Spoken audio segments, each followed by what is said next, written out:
Welcome to the debate.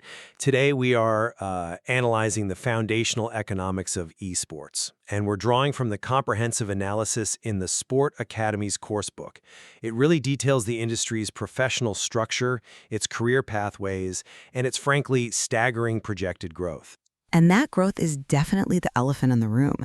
I mean, we're talking about an industry that is already a multi-billion-dollar enterprise. Current market estimates are soaring towards, $4.8 billion this year alone, and the projections don't stop there. They're anticipating nearly $48 billion by 2035. That's all underpinned by a global viewership that's expected to exceed 640 million. Right. So the central tension then is figuring out the source of this anticipated stability and this massive growth. My argument is that the industry's foundation, its structural maturation across what they call the 5 pillars, that's the primary driver. It necessitates formal education, highly specialized professional roles, and that's what gives it longevity and economic stability. This complexity is what confirms its status as a mature industry. I come at the problem from a fundamentally different angle. While yes, professional roles are necessary, I'm going to argue that the economic engine generating that explosive growth, that 17 to 22% compound annual growth rate, is disproportionately reliant on concentrated external financial streams.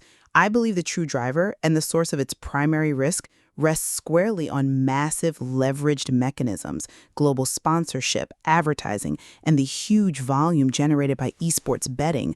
For me, structure is secondary to scale. Well, the true measure of maturity isn't just the size of the prize pool, it's the depth of the commitment to the infrastructure. When we look at the source material, the existence of these 5 pillars, performance, business, content, tech, and health, is proof that esports has moved beyond just short-term spectacle. It is now a complex, interdependent enterprise that demands specialized human capital to function. Let's look specifically at pillars 4 and 5. The health and wellness track, for example, is not just window dressing. It addresses serious occupational health issues, carpal tunnel, cervical strain, and chronic burnout from sitting 5, 10, even more hours a day practicing. The industry is actively investing in esports psychologists who can command salaries up to $120,000 and physical therapists earning up to $95,000. This kind of spending confirms an institutional commitment to longevity. It's about ensuring athlete careers last longer. And that mirrors the stable institutional commitment you find in traditional professional sports. It's a commitment that, frankly, volatile external finance can't buy. It has to be built. Let's look specifically at pillars 4 and 5. The health and wellness track, for example, is not just window dressing. It addresses serious occupational health issues. Furthermore, Pillar 4, technology and data, details the sophisticated backend required to manage this global competition. Roles like technical directors, earning up to $130,000, and data analysts, these are the essential infrastructure builders. Their value lies in bridging that gap between gaming passion and career readiness through formal education, creating a professional workforce that can fill executive roles like a general manager, which can command over $200,000. Structural depth is what sustains the valuation. Okay, I acknowledge the necessity of these professional roles. I do. But I interpret their function very differently. To me, they're maintenance staff. They are the cost of doing business. But they are not the driver of that 17 to 22% annual growth. That kind of exponential acceleration requires a capital injection at a scale far beyond the aggregate salaries of a few psychologists and technical directors. Look at the financial evidence in the material. It clearly states that nearly 65% of the industry's total revenue is from sponsorship and advertising. That's an overwhelming reliance on external brand partners. It means the industry's health is primarily determined by corporate marketing budgets, not internal professional development. But the most compelling evidence from my perspective is the sheer weight of a single revenue stream, esports betting. This is detailed as the largest single revenue category in the entire ecosystem. It boasts a market volume of approximately $2.8 billion in 2025. That $2.8 billion figure generated through wagering, it just dwarfs the revenue from ticket sales, merchandise, or even the combined salaries of several of your professional pillars. The economic engine is driven by betting and advertising scale, and that dictates the pace and viability of the environment where all those professionals operate.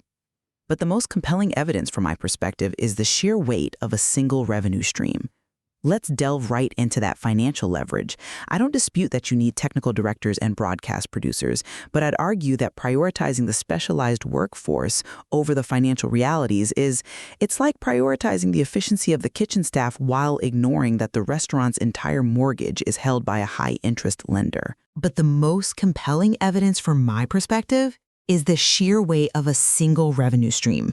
The $2.8 billion generated by wagering fundamentally alters the risk landscape. It suggests the industry's primary growth mechanism is rooted in leveraged speculation on match outcomes. This generates rapid, enormous capital, but it also ties the industry's success to regulatory stability and the global acceptance of wagering. How can we possibly argue that the slow build-out of a gaming nutritionist role, earning maybe $45,000 to $80,000, defines the financial reality more clearly than the sheer, concentrated momentum of a billion-dollar revenue stream tied to betting? That financial leverage is the primary risk and reward factor. It directs the entire industry's trajectory. Okay, I acknowledge the sheer magnitude of the financial figures you're citing, but I interpret their function differently. Yes, sponsorship and media rights capture the vast majority of the revenue, but that capital is essentially a utility payment. It's necessary to fund the stability that makes investment appealing in the first place. You're describing the flow of money, but I am defining the mechanism that makes that flow predictable and scalable. You can't bet on a broken product. The money flows into the 5 pillars. Without Pillar 4, technology, you lack the scalable distribution networks, the anti-cheat systems, the data analytics that keep the competition credible and the broadcast reliable. Without Pillar 3, content media, the competitive spectacle remains just localized noise, not a global product. The existence of high-level salaried professionals like broadcast producers and game developers is proof that the industry is professionalizing the product delivery system. The ecosystem is the sustained business model that draws those long-term, high-value sponsorship contracts. It's not the sponsorship itself that magically conjures the stability. But the sheer concentration remains a huge vulnerability. North America, with its established infrastructure, holds the largest market share. Fine. Yet the material highlights that the fastest-growing regions, APAC, Saudi Arabia, Pakistan, they are heavily reliant on mobile esports and emergent, often less formally regulated market dynamics. This rapid acceleration suggests a focus on mass market engagement and fast monetization. So does fast growth prioritize the investment in a 2-year diploma for performance analytics, or does it prioritize high-volume content creators and localized betting streams? Speed and scale, particularly in these regions, strongly favor financial leverage over the painstaking development of specialized roles. But speed also requires robust infrastructure to handle that volume efficiently. And if you look at the definition of maturity, it's about institutionalizing risk mitigation, which brings us right back to the health and wellness track. I argue the structural commitment to specialized care is the clearest indicator of longevity. This is not just a remedial response to injury, it's proactive institutional planning. The diplomas in esports health and performance science cover physical performance, mental resilience, nutrition, sleep management, lifestyle. This commitment shows the industry is planning for athlete careers that span a decade, ensuring sustained competitive quality, which in turn sustains viewership and media rights value.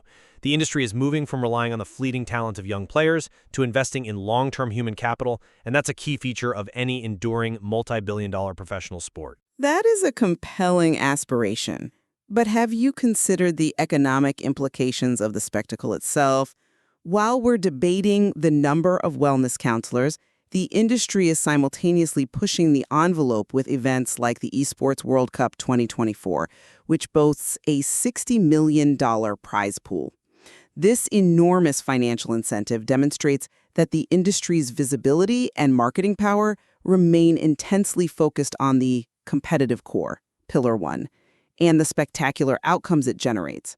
The structure is supporting a fundamentally volatile and high-stress environment. I mean, investing $120,000 in a psychologist is a cost incurred to manage the stress generated by the need for a $60 million spectacle. The massive financial figures are what drive the visibility and the growth projections. The specialized roles are just there to mitigate the fallout. The spectacle, however, cannot exist without the infrastructure to monetize it. And that is Pillar 3, content and media. A $60 million prize pool is meaningless if it cannot be translated into 640 million unique views globally. Shoutcasters, earning up to $100,000, and specialized broadcast producers, with salaries up to $95,000, they are the professional layer that turns competition into consumable media. They deliver the audience necessary to justify the sponsor's 65% contribution. We are talking about a professional class that manages global distribution, graphics packages, viewer engagement. This media infrastructure, built by trained, salaried professionals, is the critical link. It transforms that concentrated financial input into a complex, sustained output. The stability is in the system that converts capital into viewership, not in the capital itself. Okay, let's shift our attention to the workforce development mechanism then. You champion the structural depth provided by the credential framework, short courses, certifications, diplomas. But given the high growth rates, that 17 to 22% CAGR, isn't the comprehensive 1 to 2 year diploma structurally mismatched to the market's velocity? If the market is moving this quickly, demanding rapid scale, the speed of skill acquisition becomes paramount. The immediate relevance of a 4 to 12-week short course suggests that the market prioritizes immediate practical competency over these long-term comprehensive academic frameworks. I would argue this implies that structured education isn't the primary engine of growth, but rather a necessary yet slightly lagging response to the market's instantaneous demands for skilled labor. The industry values a rapid, applicable skill injection over traditional, slow credential attainment. I'm not convinced by that line of reasoning, because the source material explicitly details the credential stacking mechanism precisely to address that market velocity. This is not a traditional academic system. It is modular and adaptive. Short courses are designed to count towards certifications, and those certifications stack directly toward a full diploma. This structure is specifically engineered for a high-growth, high-demand market.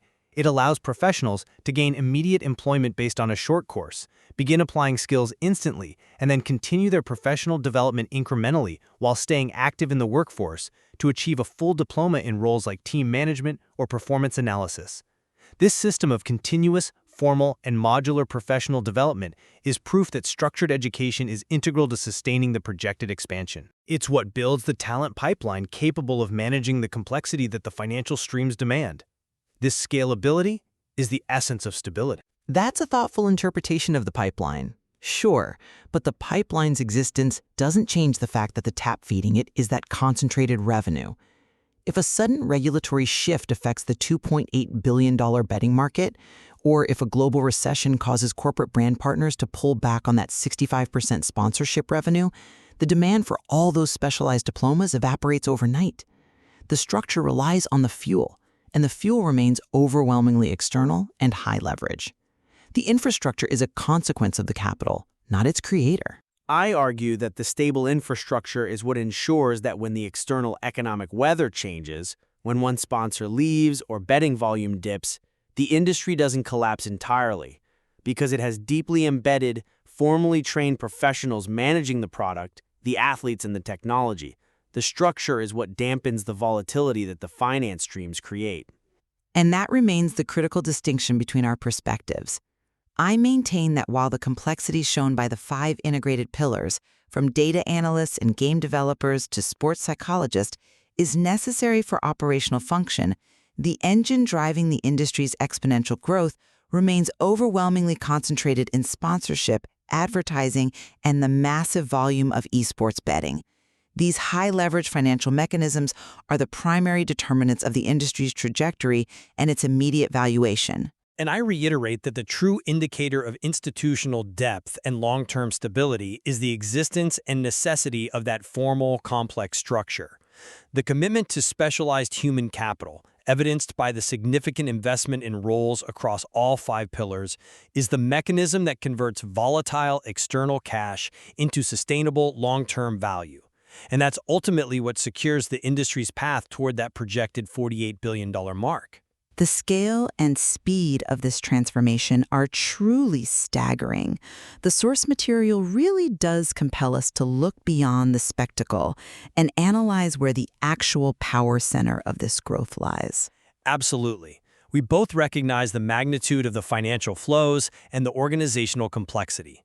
The debate hinges on whether the necessary operational structure or the overwhelming velocity of external capital defines the foundational reality of professional esports. Thank you for joining us on